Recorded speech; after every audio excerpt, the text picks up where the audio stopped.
when I'm not reporting on the latest tournament games or indeed World Championship games, I sometimes like to go back and look at some classics from chess history, and I've had quite a few requests to look at some past games of Viswanathan Anand.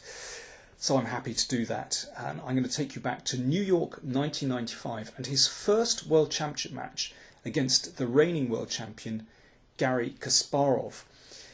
I was actually there as a commentator, and it was a fantastic media event, as you can imagine, in New York. The match was held at the top of one of the Twin Towers, the World Trade Center. Incredible to think. And, well, there's a huge hype surrounding the match. But the first 8 games were drawn, and there was a very vociferous New York crowd in attendance who clearly weren't happy with the, well, slightly peaceful games. In fact, those first 8 games were very tense indeed. The players were just kind of sounding each other out. But as is actually quite normal for a World Championship match. Let's see what happened in Game 9. Anand had the white pieces, plays e4, and Kasparov opens with his customary Sicilian defence, and they'd actually played exactly this opening in those first 8 games, in 4 of those first 8 games. The Najdorf from Kasparov, his favourite opening against e4. And now bishop e2 from Anand. So very solid, very classical, very typical of Anand. And now Kasparov played this pawn move to e6. Of course, you can play the pawn to e5 here. I prefer to fix the structure with e5, but in his career, generally Kasparov liked to go for these so-called Scheveningen structures, keeping the pawn formation in the centre quite fluid. So let's go on. We had castles from Anand, everything absolutely normal so far. And a4 from Anand, preventing Kasparov breaking free with b5. So standard development so far. And let's go on. Everything absolutely normal. And this is very classical chess from Anand, very typical of his style.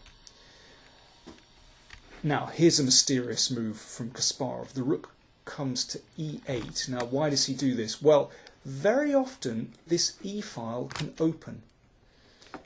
For example, if sometimes white plays f5 or black actually breaks with e5, and that rook is lined up against these bishops, and of course the e-pawn.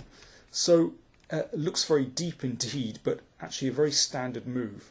It's preparing to play e5.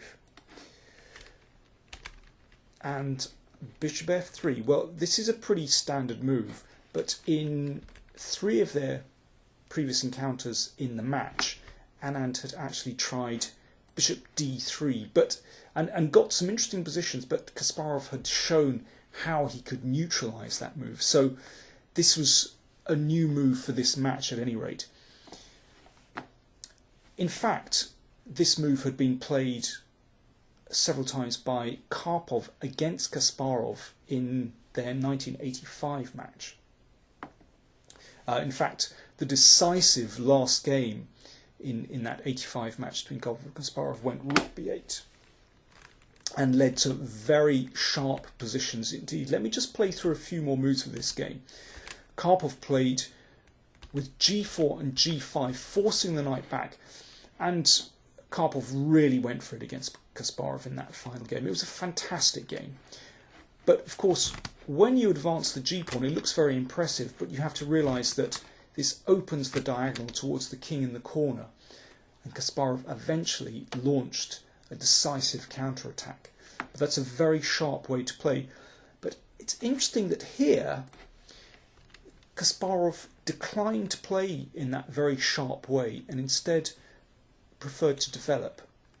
Now, the bishop comes here. The idea is that you want to exchange knights and play the bishop out to neutralise this bishop. So Anand drops the knight back. Now, one could play in a similar way to that Karpov-Kasparov match with b6, and again g4 would come The bishop has to drop back to make room for the knight. And, well, this has been tested in the past decade or so quite a few times. And at the moment, white is faring very well in this position, actually. For example, well, Luc van Velde, the Dutch player, is quite an expert in this line with black, but he's suffered quite a few losses. That's for you to investigate for another time. But as I said, Kasparov didn't go for that, but instead played to simplify the position on the queen side. It's far more positional, actually. Now, it means that after these exchanges, it's much less likely that white is going to go for this g4, g5. It's just not appropriate. The bishop will come here very quickly, and white's attack just won't be as strong when after these exchanges with the queen active and the bishop active. And somehow this suits Anand's style as well. He played in a very classical way, not with g4, g5, but he's looking to keep control in the centre and on the queen side as well. And this line had previously been tested by the Dutch player John van der Wiel in several games. And Anand played a recommendation of his. So you can see how deep the preparation for both sides is. This move, rook fd1, is a recommendation by van der Wiel. And, well, it seems very sensible, just keeping pressure on the d-file here.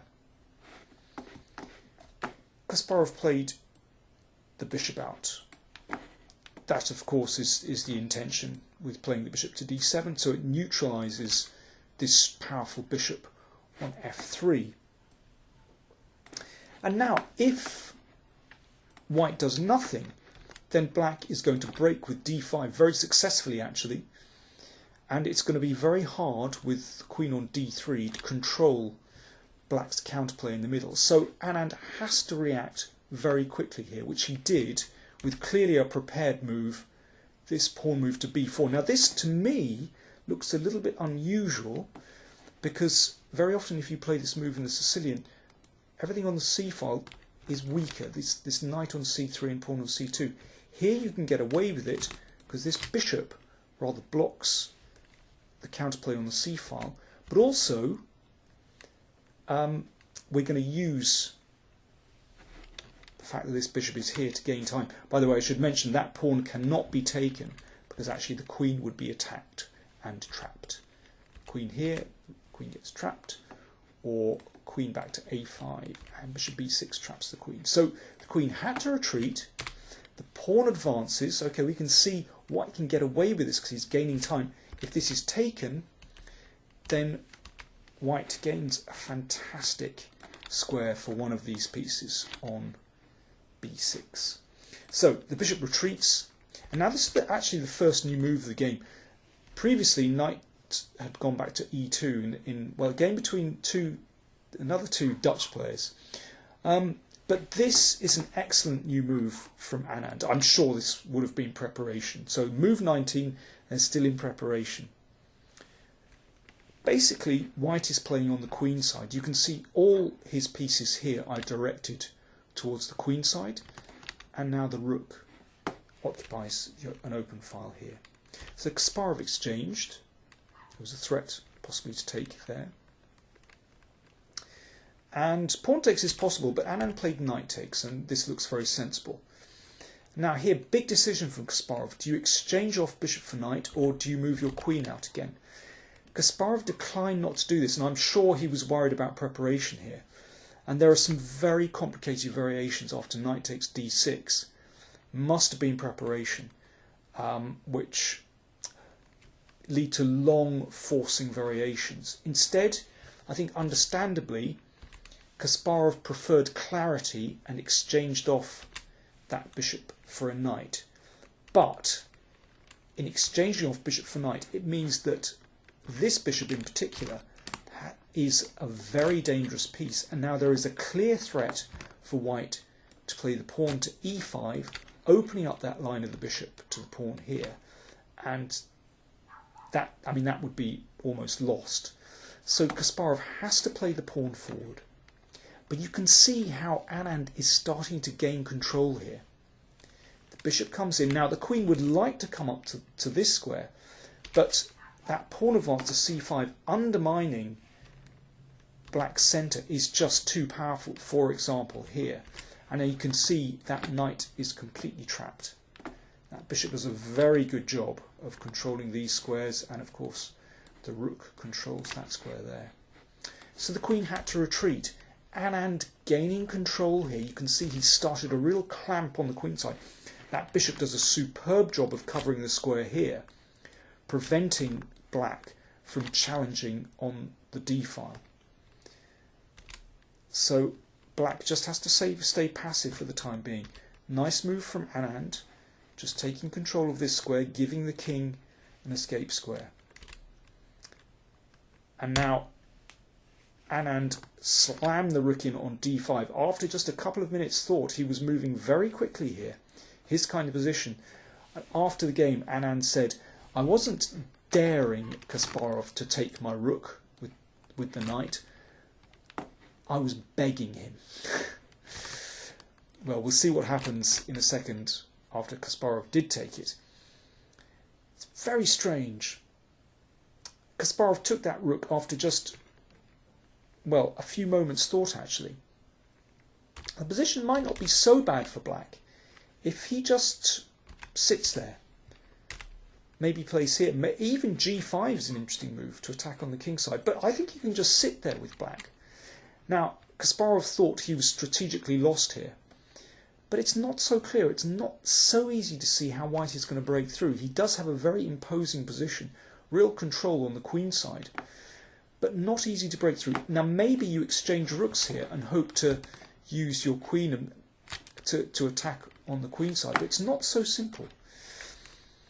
But incredibly, Kasparov took that rook, and after this, although Anand is the exchange down, he has just these pawns storming through the middle of the board, and this is so difficult for black. Now, I think the thing is, it's a very easy position for white to play because you have just one strategic aim: queen the pawns.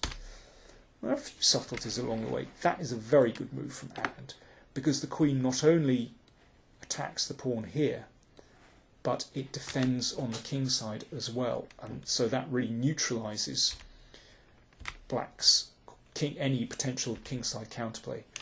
So, although the rook looks very passive, basically the queen is going to scoop up everything on the queen side.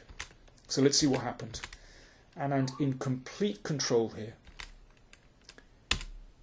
just scooping up pawns. Now, there is a threat there, of course, to play rook takes pawn and mate. But after this move, Kasparov resigned.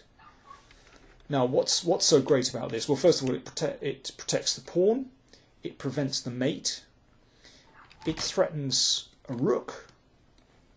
But basically, yeah, just defends against the threats, and now white is threatening to take the rook, but also just to push the pawn. So let's see what happens if the rook moves. Well, just advancing the pawn is very simple indeed. You don't actually need to take that rook. So you're threatening to take the rook or queen.